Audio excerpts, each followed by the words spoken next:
अगर बना होगा तो भी जिम्मेदार थे। आपके क्षेत्र में अवैध बांधकाम हो रहा है और आपको पता नहीं है, ऐसा कैसा हो सकता है? तो ये सब के ऊपर भी जांच होनी चाहिए। हमारे देव भाव ने जांच बिठा के इसके ऊपर भी एसआईटी जांच बिठा के जो जो इसके दोषी हैं उनके ऊपर कड़क कार्रवाई होनी चाहिए, ताकि इस तरह का वापस कहीं नहीं होना चाहिए।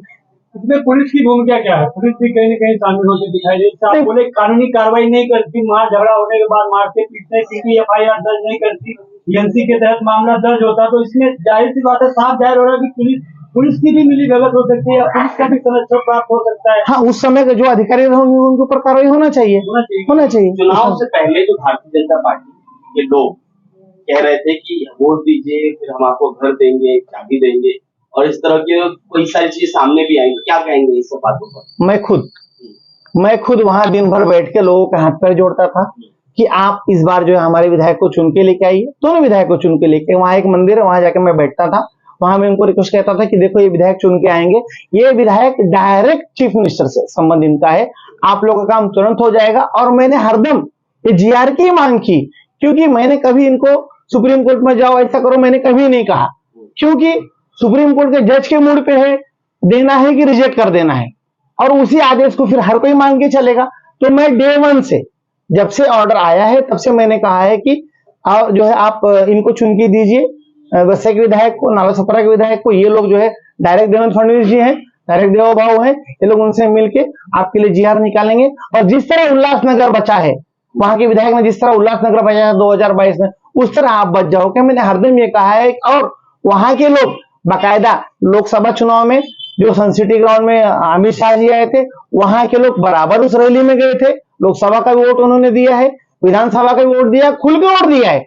अब वहां के जो भी विधायक हैं, अगर वहां नहीं, राजेंद्र जी वहां गए तो रोए थे, ठीक है, वो भावुक हो गए, लेकिन उनको भावुक नहीं होना चाहिए, उनको मजबूती से उनके साथ खड़े रहना चाहिए और काम करना चाहिए। वैसे की विधायक के पास तो टाइम ही नहीं। अदृश्य शक्ति क्या है? अदृश्य शक्ति, देखो अदृश्य शक्ति ऐसा है, जब बिल्डिंग साफ हो जाएगा तो कोई ना कोई बिल्डर उसको खरीदेगा, कोई ना कोई बिल्डर खरीदेगा, और ये रिजर्वेशन भी हट जाएगा। जैसा सेंटर पार्क का यशवंत हाइट्स का मार्केट जोन का रिजर्वेशन हट गया, वैसे यहाँ का रिजर्वेशन हट जाएगा, 32 माले की बिल्डिंग बनेगी। अब अदृश्य शक्ति कोई बिल्डर ही होगा जो ये सब करवा रहा होगा। ये तमाम जो इमारतें टूटी हैं, जो सैकड़ों लोग बेघर हुए हैं और जो बेघर होने के कगार पे बैठे हैं, वो इस सारी परिस्थितियों का ये ठीकरा भारतीय जनता पार्टी पर छोड़ रही है क्या? हाँ, वो सही है, क्योंकि हमने कहा, मैंने, उदय शेट्टी ने, एडवोकेट राहुल सिंह ने, विनोद ने, किरण बेदी ने, हमने जाके कहा वो बीजेपी को वोट दो। अगर अभी हम उनके साथ खड़े नहीं होंगे तो कौन खड़ा होगा? विधायक तो साथ वहां गए भी नहीं होंगे वोट मांगने, हमने उनके लिए वोट मांगा है, तो अपनी जगह पे सही, उन्होंने वोट दिया है तो वो तो बोलेंगे ना आप हमको मदद नहीं कर रहे हो, अब हमको रास्ते पे छोड़ दिए, वो तो उनकी जगह पे वो सही है, हम दोषी हैं, हमने उनको गुमराह किया, हमने उनका वोट लिया, और आने वाली महानगर पालिका में हम किस मुंह से वोट लेने जाएंगे? क्योंकि इसके बाद जो 90% उसी तालुका इलीगल है, इसी तरह से कार्रवाई होने लगेगी जो है, तो हम कैसे किसको मुंह दिखाएंगे? तो कार्रवाई करने के लिए क्या विधायक आगे पेशकश कर रहे हैं? हाँ, वसई के विधायक ने पत्र दिया है, कुछ 999 जो ऐसे जो जैसा ये वसंत नगरी है, ऐसा जो है 944 प्रोजेक्ट है, ऐसा वसई के विधायक ने पत्र दिया है कि कार्रवाई होनी चाहिए। तो ये विधायक बनी है लोगों को बेघर करने के लिए कि घर देने के लिए, वो मेरे को समझ नहीं आया। उन्होंने क्या कहा है इस पर? इसे कहा है कि 944 प्रकरणीय कार्रवाई होनी चाहिए। 944 क्षेत्र का क्या पूरे वसई विधान नहीं, ये उन्होंने अपने विधानसभा क्षेत्र का पत्र दिया, उनकी विधानसभा क्षेत्र का पत्र दिया। लेकिन मेरा कहना यह है कि आप विधायक हो, आप किसी को बेघर मत करो, आपके चुन के आने के बाद आगे इस तरह का अवैध बांधकाम नहीं हो, इसके लिए आप जो है अधिकारी के ऊपर नकेल कसो। हाँ, लेकिन जो है बन गया है, उनको आप कैसी सुविधा दे सकते हो, इसके लिए आप प्रयास करो। तो मांग कर सकती है नहीं, लेकिन अभी लोग रह रहे हैं तो तुम बेघर क्यों कर रहे हो? तुम्हारी पिताजी विधायक थे तो उन्होंने क्यों नहीं रुकवा दिया? ये तो उनके कार्यकाल में बनी है ना। रुकवाने का काम करो, तोड़ने का, बेघर करने का काम मत, उनको सुविधा दिलाने का काम करो। और आप विधायक हो, आपके कार्यकाल में यहाँ पे ऐसे सारे कानून लेके आओ ताकि कोई भी यहाँ का गरीब आदमी बेघर नहीं हो सकता। आपको लगता है कि आपकी मांग पर मुख्यमंत्री जी ध्यान देंगे? जब यहाँ के सांसद और विधायक उनसे मिलने गए इतना बड़े मामले पर, तो उन्होंने 1 मिनट का समय नहीं दिया। तो नहीं, कैसा नहीं, इन्होंने समय मांगा नहीं,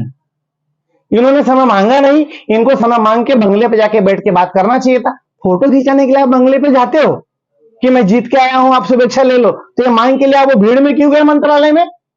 मुख्यमंत्री जी तो अपने बंगले में बैठे हैं ना।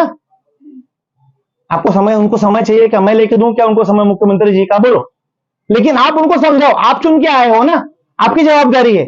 आप उनको समझाओ कि साहब ये 2 सर्वे नंबर के हम रोकने को नहीं बोल रहे हैं, रोको मत डेमोलेशन हो जाने दो, लेकिन उनका घर पट्टी, उनका लाइट बिल लेके उनको एसआरए कानून के तहत ये सर्वे नंबर प्लस वो जो नमक की खाली जमीन पड़ी है उसके ऊपर ही है आपका सीधा सीधा ये कहना है कि चाहे विधायक हो या सांसद हो, उनकी इच्छा शक्ति नहीं है। आगे तस्वीरों छोड़ के भाग रहे हो आप उनको, गलत है। आप छोड़ के भाग, जिस एसआरए कानून की बात करें, अगर वो पालघर जिले में लागू हो भी जाता है तो एसआरए कानून के तहत जो स्लम इलाकों में निर्माण हुए हैं उसको रिहेबिलिटेशन करने की बात की जाती है। स्लम रिहेबिलिटेशन अथॉरिटी एसआरए का तात्पर्य होता है। तो ये तो बिल्डिंग है ना, ये तो स्लम एरिया है नहीं, तो कैसे रिहेब होगा अगर एसआरए लगा? हाँ सुनिए, आप जो बगल में बिल्डिंग बनेगी, देखिए इसके लिए स्पेशल केस है, इसके लिए मैं जीआर निकालने को कह रहा हूं। मैंने ये नहीं कहा कि एसआरए कानून ला दो ये बन जाएगी, इसको स्पेशल केस में मैंने क्या कहा, जैसे उल्लासनगर में एक्स्ट्रा एफएसआई देके, उल्लासनगर में 2022 में एकनाथ शिंदे ने एक्स्ट्रा एफएसआई देके हजारों बिल्डिंग बचाई, वैसे इसके लिए स्पेशल जीआर निकालो कि 32, 33 और 152 मानिकपुर में ये 4 बिल्डिंग के लिए आप रिहाब करने का स्पेशल जीआर निकालो ना। एसआरए जैसा कोई जीआर निकालो, एसआरए में ही, क्योंकि एसआरए में ही फ्री में घर मिलेगा, तो आप एसआरए का जीआर निकालो, उसमें इंक्लूड करो कि 41 बिल्डिंग को भी आपको दिया जाएगा, आपको जितना जमीन चाहिए आप यहाँ से ले लो। ये तस्वीरें क्या कहती हैं आपकी, जो आप बहुत सारी तस्वीरें लेके बैठे? नहीं, तस्वीरें क्या है, वो फोटो है। और अब यहाँ दूसरा, ये जो विधायिका जी है, इनके